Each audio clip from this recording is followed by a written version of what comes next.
Hi, welcome back to my channel. My name is Olivia. Something that, hope everyone is having a fantastic day. Something that I want to talk about today, something that I want to talk about today that I think is very important to discuss. Honestly, it's been a subject that's been in my mind for months now, specifically this one interaction that I saw, but I couldn't talk about it because it was kind of too fresh in my mind and too close. And the thing that I'm talking about was some people that were in proximity to my life, and I felt like I need to let this breathe a little bit before I wind up talking about it. But now I feel like it's a discussion that needs to be had. And I'm speaking nothing but the truth. The repercussions of what I say does not bother me. But something that I want to talk about is there's a lot of I want to talk about this faint but yet deadly wounds. There was a something that interaction that I experienced. I saw between a child and their parent that I found very interesting. I wouldn't say interesting in a good way, but it was interesting in a way of it was teaching me a lot of things, and it made I don't know, it made my brain just start going. I feel like we hear so much about children being disrespectful to their parents, and do I agree? Yeah, because there are some disrespectful kids out there, but I feel like some people say that, and that puts all the spotlight on, oh, children are being disrespectful to their parents. And I feel like that's the spotlight people put on it, but and yet don't realize that that is just one side. Because immediately this experience that I saw reminded me, we hear so much about children being disrespectful to their parents, but what about a parent that's being disrespectful and abusive and hurtful to their child? We love talking about children being disrespectful, but we never talk about the parent being disrespectful to the child. And sometimes, unfortunately, and this is not a good thing, sometimes the child's first opposition or first bully is the parent. And I do not think that is healthy whatsoever. And just to hear what I heard a while ago, to hear a parent talk to their child, their young child, in such a mean, anger filled, forceful way, telling their child, I'm not going to tell you what the parent said, but just telling their child something in such an anger filled, forceful. Yes, I understand kids test you. Do I understand kids test your nerves and your emotions? Yes. But just the interaction that I saw a couple months ago that a parent is going to have with their child, I don't know, it did something to me just to see immediately the child being yelled at in such a forceful way, and the way the child just crumbled and just was became a shell of themselves mentally, emotionally, even physically trying to retreat, even their body language trying to get smaller. It just, the mental and emotional abuse that a parent can put on a child, it just truly affected me emotionally, not in a good way. It just was the lack of love that I saw in that moment was very apparent. This is something that I have seen actually many times. And what was I going to say? It's almost like when the child was reacting to the way the parent was talking to them, it was almost like the child was waiting for like an impact. It was that much anger and that much emotion behind it. I was actually kind of worried what the parent was going to do to this child in public, because just the way the parent got in this child's face and was speaking to this child in such a demeaning, just hurtful, mean way, and there was so much anger behind it. I feel like that it's almost like his nervous system, the child's nervous system, to what the parent was doing to him. He already knew what was going on. And I feel like that is not showing your child the right way. I feel like that is not discipline. That is just basically teaching your child. That is a fear-based control. You're trying to control your kids through fear. And that reaction that I saw does not come from a once in a lifetime kind of moment. I feel like that was conditioning. When you see a child physically do this, physically try to shield themselves from what's coming, what the parent is saying, and just the emotional retreat, the physical retreat, the mental retreat that a child does. My immediate thought was like, if you do this in public, what are you doing in private? Because I feel like the public behavior is just a mask, M-A-S-K, mask for what appears in private. You know, people often restrain themselves or hold themselves back in public due to there's eyes around me, there's people watching, looking what I'm doing. So it often softens their real reaction and behavior. So in that moment when I saw such a already aggressive, anger filled, just unrestrained anger, just a very it just immediately took me to the thought of how are you treating this child in private? Because I'm sure the private version is louder, is meaner, colder, harsher.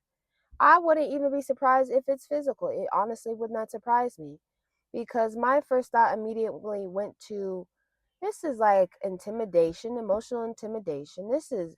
You are verbally degrading someone. I don't care if the child is 5, 6, 8, 9, 10, 14, 15, 16, 18. It's just something about when you verbally degrade someone. I don't think that is showing someone respect regardless of the age. And when you would just have this unpredictable, just you're losing yourself to your anger, making a child feel like they are small, feel like they are wrong, feel like they're unsafe for even existing, even questioning their whole existence, and immediately thinks, okay, this is that version I'm seeing in private and in public. This is you thinking that you ain't got eyes on you. What are you really like when you are in private? And it's just very interesting to me, because while all this was going on, I find it very interesting that the other parent and people around were just sitting like a bump on a log. You know, the other parent doesn't say anything while one parent verbally is degrading and being verbally and mentally abusive to their child. I don't know if they get the same treatment as when they're at home. I don't know if that's from their own childhood and they think that that behavior is normal.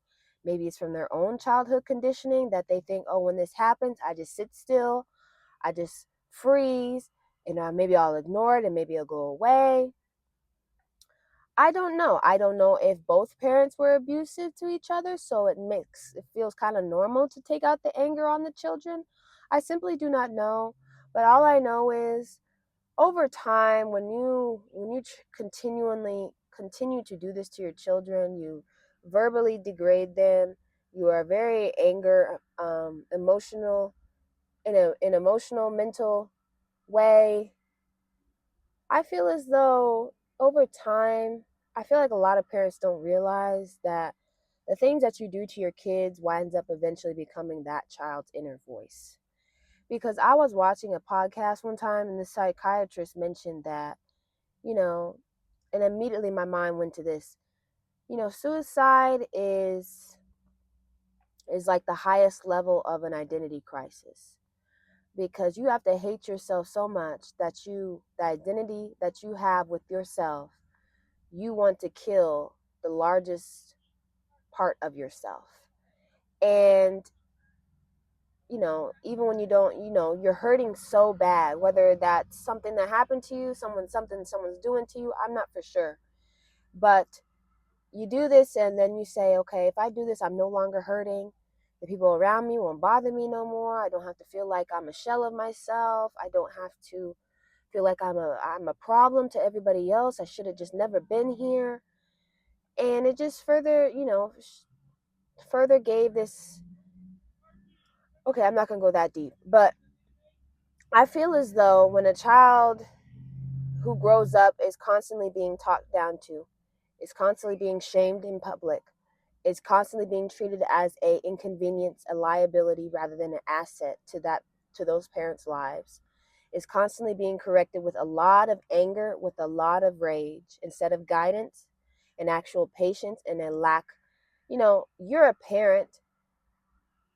Children gonna test your emotions. This a child is a human being that is, say, 8, 10 years old, that cannot control their emotions like an adult can. So they gonna be doing all kinds of stuff, crazy stuff. They're not used to emotional regulation. And I just simply don't understand it. Okay, your kid is not emotionally regulated. You are supposed to be the parent to emotionally regulate yourself in this position, because this is someone who cannot mentally and emotionally regulate how they feel. So you're going to have to regulate the situation. I don't know. I feel like sometimes when, a kid, you're correcting your kid out of rage and anger instead of guidance and patience. What was I going to say? some I feel as though when a child continues to experience that, they eventually start internalizing everything that the parent does to the child.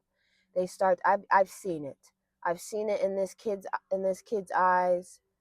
I've seen it, the way they start to believe that I'm the problem. Um, I'm wrong. I deserve this, being treated this way. When I speak up for myself or when I say something, it's dangerous, I get in trouble. So maybe I need to be a shell of myself. Maybe I need to stop speaking up for myself. Maybe I need to stop talking. Do all these things to please my parents, just to make sure that I can get the security or the love I think that I deserve. And I feel as though the things that a child can begin to tell themselves can eventually become their identity. And it's just sad because even in that instance, the way I saw a parent talking to a child, I honestly felt like I felt like I was a bystander just sitting on a log. I saw this person. Like I said, I don't care what age you are. You could be 5, you could be 50, but I saw this person, this human being in pain, crying out for help, even in a just crying out for help for someone to see this, and I did absolutely nothing. Saw the mistreatment. No, that's not what I was saying. Not me. Sorry. Sorry. Now I'm gonna talk about that later. I'm talking about bystanders. When this was going on, I saw people just standing there and not doing anything about this. They saw a way a parent is yelling at this child and felt as though, oh, saw this person is in pain, turned a blind eye. Like I said, I don't care if you're 5 or you're 50. You still need to be treated with some sort of respect, some sort of dignity, because you're a human being, as we all are. We all make mistakes. We all gonna do all these things. I saw the mistreatment, and I saw a lot of people say, well, it's not me, it's not my kid, so I don't really care, it's not my problem. And I wouldn't be surprised if people even do this and saw the behavior and thought was like, oh, it's not my problem. I don't see nothing wrong with it, because maybe it's even showing something that goes on even in their own family. Maybe this is something that they see that on a consistent basis with even their own family, and they feel like it's normal. You know, it's hard for people to call out behaviors when they may potentially be in the same category as them. Not everyone, a lot of people are scared of speaking out because they're too scared of the backlash. I'm afraid I'm gonna lose my validation, my approval. What are these people gonna say if I stick up for their child and the behavior that is being displayed towards someone that they've created? Unfortunately, a lot of the time, no, not all. Excuse me, I say all the time. When you're silent about things, I feel like it protects abuse, and I feel like when you become aware to it, that's when it starts. Like I always say, and awareness is the first step to everything. When you become aware to something that you know is not right, and you really open up your eyes to see it, I feel like that's when the abuse stops, because you're no longer making excuses for it. You're no longer staying silent for it, and you're no longer turning a blind eye to it too. I have to say for myself, this was what I was going to say earlier. I have to say that I became a bystander, and I'm that's why I wanted to make this video, because even in that situation, I was a bystander. And what I mean by that is I saw the way a child was being treated by their parent, and I was aiding the suffering in the child by simply watching it. But and yet I was worried about if I said something, it would be shifted back to me. Sometimes people are too concerned about the messenger rather than the message. How dare you say this to me? How dare you tell me how to raise my kids? How dare you speak to me like this? You don't know anything. You're a kid yourself. You don't even have children. And I just found like the whole situation very sad, honestly. And, just the constant mental and emotional abuse that some parents can put their children through will cause the child to internalize everything, internalize the behavior, to the fact they become overly critical of themselves. And honestly would not be surprised if it is a generational thing. I would not be surprised if the way the parent is treating the child, that happened to them when they were a child. And the way their parent treated them, that happened to their parents. And then it just goes on and on and on. And it's just, honestly, I just find it very sad throughout when I watch this whole situation go down, the way a parent is beating up the mental, just a verbal degradation of a child, of basically saying whatever you do is not good enough. Whatever you accomplish is not good enough. You could have done better. You could have done this. What's wrong with you? Um, just the things that I saw, it just makes me so sad, because through all of that, when I looked at the child after the parent was done, I saw a child that still wanted to be loved, who still wanted to be valued, who still believes that if he tries harder, or if the child tries harder in saying the right thing, or trying to do what's best and not making no mistakes and becoming the right version of himself that the parents want him to be, maybe they'll hear the words. And the words are just so simple. I'm proud of you. You did such a great job. You're everything that I wanted you to be. And I feel like when the child hears that, that is not just that's not a simple phrase that you say to your child. I feel like that's fundamental for their whole entire self-esteem, the way they view themselves, self-worth,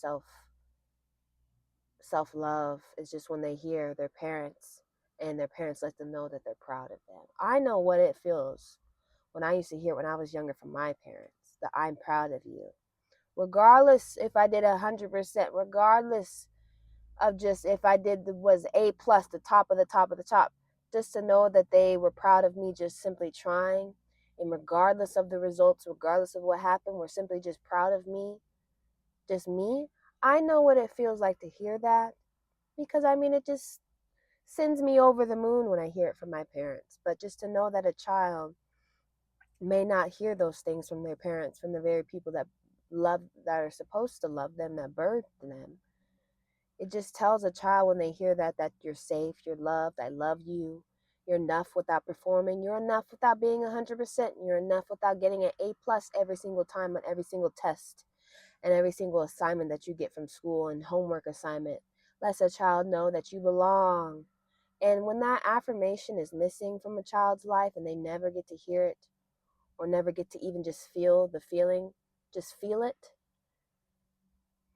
I don't know, that it immediately switches the child from starting to say, it just switches the child, and the child starts to say, something's wrong with me. I'll never be enough. I'll never be good enough. I got to try harder. And if I try harder and it's not good enough, and then you break down. Like I've mentioned this before, and I think in another video, I would not be surprised if this causes a lot of perfectionism, to the fact that you think you're never good enough. So you try to be perfect, but and yet you're not perfect because nobody is. Then you beat yourself up more. And it's just very sad when you just see the emotional neglect and the chronic shame and the feeling the child, just the way the child was looking, the feeling invisible, feeling unwanted, believing that their existence is a burden. And then my mind shifted towards suicide, unfortunately, because I'm not saying that this won't, I hope this never happens and the child never does this, but I feel like it was almost pattern recognition to me, suicidal thoughts in children and adolescents usually doesn't start with a desire to commit this. It's the emotional neglect, it's the shame, it's the abuse, it's the trauma, it's the it's feeling invisible, feeling unwanted, feeling like I'm never good enough for people. Every time I try to do something, I keep on getting hurt every single time. Feeling like when I exist, I'm a burden to everyone around me. And they potentially may even start thinking that, oh, maybe if I disappear, maybe the pain will stop. Maybe people will leave me alone, not only for me, but for them as well. And I can just go away and be happy and be at peace. And it's just very sad to see. I hope it never goes to this point, but, and I'm thinking about the potential. I got to think about the reality. A lot of people have been affected by these things that I'm discussing today, and it has pushed people to commit suicide. So it's just very sad for me to see the pattern. And I know it was just very, very emotional to see this. It really was, because I know what it can turn into, especially when it happens over and over and over again. There's levels. I start to hate myself, then it may increase to something else. It was just very sad to see, and it just affected me so deeply because I feel like I was seeing the early forms of self-hatred. I saw, I mean, this child was still trying to get approval from the parents. It's trying to still get the love and the I'm proud of you moment. It's not a child who hasn't given up yet. It's a child who still has hope for the better, hope for it to change. But it's just made me very sad because I don't know. I just don't see any. I don't see any person, regardless of age, whether you're 5 or you're 50, should be going through something like that. And it's just very sad to see. And like I said earlier, I don't know if the parent did this because they experienced this in their own childhood. When I'm harsh and when I react in with anger and a lot of rage, it may feel normal to them. Yelling feels very corrective. The abusive phrases that I say to my child feels corrective. The control feels like parenting. And I feel like, what was I going to say? It's almost like it becomes familiar. It didn't even register in the parent's mind. I wouldn't even be surprised that in his mind, that the things that he was saying, it was harmful because someone else probably did it to him. And the danger of all that, of all the unhealed trauma and pain, is that it continues to get passed down. Dysfunction continues to get passed down as like it's a tradition, like it's generational, and winds up affecting the generations to come. When someone grows up in chaos and pain and trauma, their body tries to survive through it. And over time the body can mistake the pain and the trauma as safety, as something that is normal, as something that I just always experienced. So I thought everybody else went through this. I've never experienced anything outside of this. So now I have to continue to teach my future kids these things as well. And, family dysfunction all of a sudden feels very comfortable. And it just makes me further think, because if this is all the things, it doesn't just stop in childhood. It goes deeper. Once a child grows up, they just don't leave these behaviors behind. They may carry into relationships. Someone may speak to their future partner that way, the way that my parents spoke to me. I may speak to my siblings in the same way.